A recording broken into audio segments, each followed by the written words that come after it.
എല്ലാവർക്കും നമസ്കാരം. പുതിയൊരു വീഡിയോയിലേക്ക് എല്ലാവർക്കും സ്വാഗതം.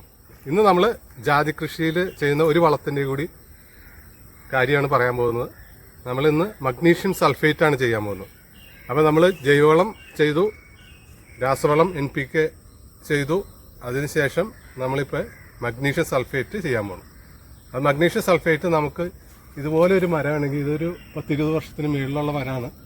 നല്ല ഹൈറ്റ്, ഒരു 10-30-35 അടി ഹൈറ്റുള്ള മരം, നല്ല വണ്ണമുള്ള ഇതുപോലത്തെ മരങ്ങളൊക്കെ നമുക്കൊരു 250 ഗ്രാം മഗ്നീഷ്യം സൾഫേറ്റ് ഒരു പ്രാവശ്യം ചെയ്യാം. അതായത് നമ്മൾ ടോട്ടൽ ഒരു വർഷം 3 പ്രാവശ്യമായിട്ട് ചെയ്യണം. അപ്പോൾ 3 പ്രാവശ്യം നമുക്ക് വേണ്ടത് 750 ഗ്രാം, ടോട്ടൽ 750 ഗ്രാമാണ് വേണ്ടത് ഒരു വർഷത്തേക്ക്. അതിൽ 3ആയിട്ട് ഡിവൈഡ് ചെയ്യുമ്പോൾ 250 ഗ്രാം വെച്ച് 3 പ്രാവശ്യം. അത് ഫസ്റ്റ് ജാനുവരി മാസം ചെയ്യുക, നെക്സ്റ്റ് മെയ് മാസം ചെയ്യുക, അത് കഴിഞ്ഞ് സെപ്റ്റംബർ ഒക്ടോബറിൽ ചെയ്യാം.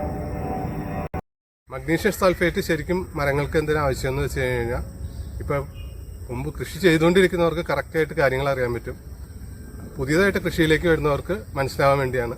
അതായത് നമ്മളുടെ ഈ ഇലകൾ വഴിയാണ് ഈ മരങ്ങളൊക്കെ പാകം ചെയ്യുന്നത്. അതായത് ഭക്ഷണം പാകം ചെയ്ത്, നമ്മളിപ്പോൾ ഭക്ഷണം പാകം ചെയ്ത് കഴിക്കുന്നതുകൊണ്ട് തന്നെ ഇതുങ്ങൾക്ക് നല്ല ഇലകൾ, നല്ല സ്ട്രോങ് ഇലകൾ, നല്ല പച്ച ഇലകൾ ഉണ്ടെങ്കിൽ മാത്രം ആണ് ഇതിന് മരത്തിന് നല്ല ആരോഗ്യം ഉണ്ടാവുള്ളൂ. നല്ല ആരോഗ്യം ഉണ്ടെങ്കിൽ മാത്രമാണ് അതിൻ്റെ കായ്കൾ ഇതുപോലെ പിടിച്ച് കിട്ടുള്ളൂ. ചെറിയ കായ്കളാണെങ്കിൽ കൊഴിച്ചിൽ അങ്ങനെയുള്ള പ്രശ്നങ്ങളൊന്നും വരാതെ കായ്കൾ പിടിച്ച് കിട്ടുള്ളൂ.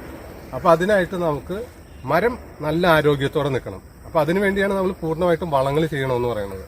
എന്നാലാണ് കായകൾ മിക്കവരുടെയും പ്രശ്നം ഈ കായ ഒഴിച്ചിൽ, കായ പൊട്ടൽ, വെള്ളക്കായ പൊട്ടൽ, അതൊക്കെ വളത്തിന്റെ കുറവ് മൂലം മരത്തിന് ആരോഗ്യം കുറവായി കഴിഞ്ഞു കഴിഞ്ഞാൽ ഈ മരം ഈ പറഞ്ഞ കായകൾ പൊട്ടിപ്പോവും, അതുപോലെ കൊഴിഞ്ഞു വീഴുകയും ചെയ്യും. അപ്പോൾ നമ്മൾ മരം നല്ല ആരോഗ്യമുള്ള മരം ആയിട്ട് വളർത്തിയെടുക്കണം. എന്നാൽ നമുക്ക് അതിനുള്ള ചെറിയ വരുമാനങ്ങൾ കിട്ടും. ജാതിയിൽ നിന്നാണെങ്കിലും അത്യാവശ്യം വരുമാനമൊക്കെ കിട്ടണമെന്നുണ്ടെങ്കിൽ മരത്തിന്റെ ആരോഗ്യം നമ്മൾ ഫസ്റ്റ് നോക്കുക. അത്യാവശ്യം വേനലൊക്കെ ആയി കഴിഞ്ഞ് കഴിഞ്ഞാൽ നല്ല രീതിയിൽ നന കൊടുക്കുക, ഉണങ്ങിപ്പോകാത്ത രീതിയിൽ.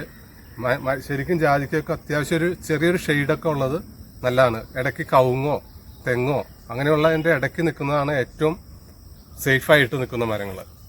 മഗ്നീഷ്യം സൾഫേറ്റ് ആണ് ചെയ്ത് കൊടുക്കുന്നത്. ഞാൻ 250 ഗ്രാമാണ് ഇപ്പോൾ ചെയ്യാൻ പോകുന്നത്. ജാനുവരി മാസം, ഇപ്പോൾ ജാനുവരി കഴിഞ്ഞു, ഫെബ്രുവരിയിലേക്ക് കടക്കണം. ജാനുവരിയിൽ ചെയ്യേണ്ടായിരുന്നു, കുറച്ച് ഒരു 10 ദിവസം ഗ്യാപ്പ് വന്നിട്ടുണ്ട്. അപ്പോൾ നമുക്കത് ചെയ്യാം. ഇതാണ് നമ്മളുടെ മഗ്നീഷ്യം സൾഫേറ്റ്. അപ്പോൾ ഇത് നമുക്ക് ഈ തടത്തിലിട്ട് കൊടുക്കാം, നനച്ചു കൊടുക്കണം. അതിന് ശേഷം ഇത് ശരിക്കും പെട്ടെന്ന് വാട്ടർ സോളിബിളാണ്, പെട്ടെന്ന് വെള്ളത്തിൽ ലയിച്ചു പോകും. അപ്പോൾ തടമൊന്ന് നനച്ചിട്ടിട്ട്, ഇവിടെ ഓൾറെഡി കഴിഞ്ഞ ദിവസം നനച്ചിട്ടിരിക്കുന്നതാണ്. അപ്പോൾ നനച്ചിട്ട് അതിൻ്റെ മേളിൽ നമ്മൾ വളം ഇടുക, അതിന് മേളിൽ ഒന്നുകൂടി ഒന്ന് നനച്ചു കൊടുക്കുക. അപ്പോൾ പെട്ടെന്ന് വലിച്ചെടുത്തോളും, അടിപൊളിയായിട്ട് കയറി പോന്നോളും മരം. അപ്പോൾ നമുക്കിതൊന്ന് ഇട്ട് കൊടുക്കാം, ചുറ്റും തടത്തിലിട്ട് കൊടുക്കാം. പഞ്ചസാര പോലെ ഇരിക്കുന്ന സംഭവമാണ്.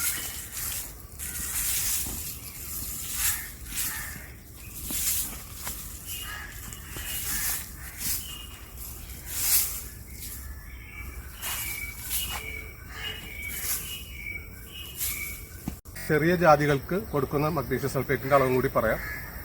ഇതൊരു 6 വർഷമായ ജാതിയാണ്. ഈ ജാതിക്ക് നമ്മൾ 250 ഗ്രാമിന്റെ പകുതി 125 ഗ്രാം, അത്യാവശ്യം വലിപ്പമുള്ള ജാതിയാണ്. ഒരുപാട് ഹൈറ്റിലേക്ക് പോയിട്ടില്ലെങ്കിലും അത്യാവശ്യം പടർന്ന് പന്തലിച്ച് തുടങ്ങിയിട്ടുണ്ട്. അപ്പോൾ ഇതിന് 125 ഗ്രാം, അതിന്റെ നേർ പകുതി കൊടുക്കുന്നത്. പിന്നെ തീരെ ചെറിയ ജാതികൾ, ഒരു 2 വർഷം 3 വർഷമൊക്കെ ആയ ജാതികൾക്കാണെങ്കിൽ നമ്മളൊരു 80 ഗ്രാം ആ ഒരു തോതിൽ കൊടുത്താൽ മതിയോ. 80 ഗ്രാം 3 പ്രാവശ്യമായിട്ട് കൊടുക്കുക. അതുപോലെ 125 ഗ്രാമും 3 പ്രാവശ്യം, അതാണ് അതിൻ്റെ അളവ്. അപ്പോൾ ഇതിനും നമുക്ക് തടത്തിൽ തന്നെ ഇട്ട് കൊടുക്കുക, നനച്ചും കൊടുക്കുക. ചെറിയ വീഡിയോ ആണ്, എല്ലാവർക്കും ഇഷ്ടമായെന്ന് കരുതുന്നു. എന്തെങ്കിലും സംശയം ഉണ്ടെങ്കിൽ ചോദിക്കുക, റിപ്ലൈ തരാം. അതുവരെ ഗുഡ് ബൈ.